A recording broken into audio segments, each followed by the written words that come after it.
آگے فرمایا ان اللہ مع الصابرین، بے شک اللہ صابروں کے ساتھ ہے، بے شک اللہ صابروں کے ساتھ ہے۔ یہ علماء کی موجودگی میں توجہ چاہوں گا، کتنی چیزوں کا حکم دیا؟ 2 چیزوں کا۔ کون کون سی؟ صبر اور نماز۔ اللہ اکبر۔ لیکن آگے جب جزا کا بیان کیا تو ایک چیز کو چھوڑ دیا، ان اللہ مع الصابرین، بے شک اللہ صابروں کے ساتھ ہے۔ بھئی پہلے 2 چیزوں کا ذکر ہے، صبر کا، نماز کا، تو پھر آگے جزا کے وقت بھی تو دونوں کا ذکر ہونا چاہیے تھا۔ بے شک اللہ صابراں دے بھی نہ لے، اللہ نمازیاں دے بھی نہ لے، کیونکہ پہلے 2 چیزوں کا ذکر ہے، صبر بھی کرنا اور نماز بھی پڑھنا۔ تو بعد میں جزا جب دینے کا وقت آیا تو نمازیوں کو یہاں پہ چھوڑ دیا۔ تو کیا اللہ نمازیوں کے ساتھ نہیں ہے؟ یقیناً ساتھ ہے۔ کیا نمازیوں کے لیے اجر نہیں ہے؟ یقیناً اجر ہے۔ نمازیوں کے لیے جنت نہیں ہے؟ یقیناً جنت ہے۔ نمازیوں کے لیے ثواب نہیں ہے؟ یقیناً ثواب ہے۔ تو یا اللہ پھر یہاں ان اللہ مع الصابرین کہہ کر نمازیوں کو کیوں یہاں پہ چھوڑ دیا؟ اللہ اکبر۔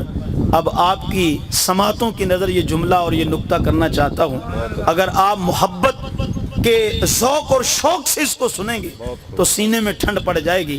کہا اے ایمان والو، صبر سے بھی مدد مانگنا، نماز سے بھی مدد مانگنا، اللہ صابروں کے ساتھ ہے۔ یا اللہ نمازیوں کا ذکر کیوں نہیں کیا؟ تو میرا رب بھی تو جانتا تھا نا کہ کربلا کا مارکا بپا ہوگا، کربلا کے تپتے ہوئے صحرا پہ ادھر میرا حسین ہوگا، ادھر یزیدی ہوں گے، اذان ادھر بھی ہوگی، اذان ادھر بھی ہوگی، نماز ادھر بھی ہوگی، نماز ادھر بھی ہوگی۔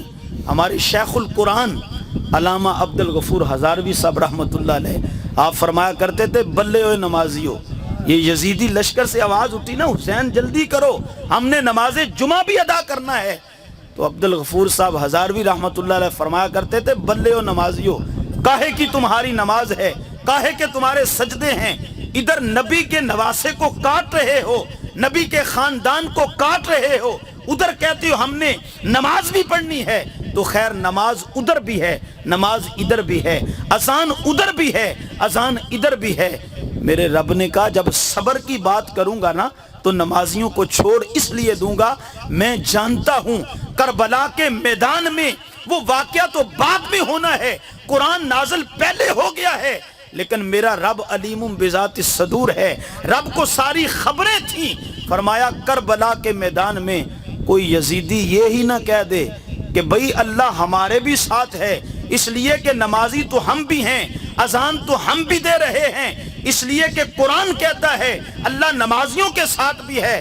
لیکن میرے رب نے نمازیوں کو یہاں چھوڑ کر اور صابروں کی مائیت کا اعلان کر کے بتا دیا جب کربلا کا مارکا بپا ہوگا تو اللہ کا اعلان سن لو، ان اللہ مع الصابرین، اللہ نمازیوں کے ساتھ نہیں ہوگا، اللہ صبر کرنے والے حسین ابن علی کے ساتھ۔ سبحان اللہ۔ نعرہ تکبیر، نعرہ رسالت، نعرہ تحقیق، نعرہ حیدری، ذکر حسین، ذکر حسین، علی کا لال پیمبر کا چین زندہ باد، علی کا لال پیمبر کا چین زندہ باد، جناب فاطمہ کا نور العین زندہ باد ہے، جس کا پاک لہو پکارے گا بس وہی، ہر کوئی یہ کہہ نہیں سکتا حسین زندہ باد۔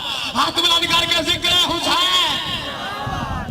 تو میں عرض کر رہا ہوں میرے رب نے پہلی فیصلہ دے دیا کہ آج بھی لوگ کہتے ہیں نا، جو کہتے ہیں کہ نہیں جی وہ بھی حق پہ تھے یہ بھی حق پہ تھے، 2 شہزادوں کی لڑائی ہے اور کئی کشمکش میں ہیں، پتہ نہیں رب کی مدد کس کے ساتھ ہے۔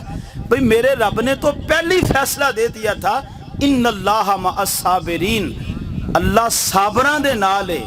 ایمان سے بتاؤ کربلا کے میدان میں اذان تو تھی ادھر، نماز تو تھی ادھر، مگر صبر کہاں تھا؟ ظلم ادھر تھا، صبر ادھر تھا، ادھر زیادتیاں کی جا رہی تھیں، ادھر سب کچھ اللہ کی رضا کے لیے جو ہے وہ قبول کیا جا رہا تھا۔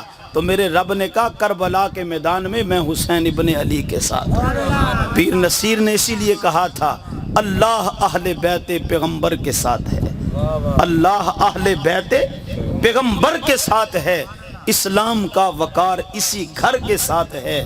جو شخص نور دیدہ حیدر کے ساتھ ہے، روز حشر وہ ساقی کوثر کے ساتھ ہے، روز حشر وہ ساقی کوثر کے ساتھ ہے۔ آؤ اگر رب کا قرب چاہیے، رب کے رسول کی محبت چاہیے، تو پھر تمہیں حسینی بننا ہوگا، پھر حسین سے پیار کرنا ہوگا۔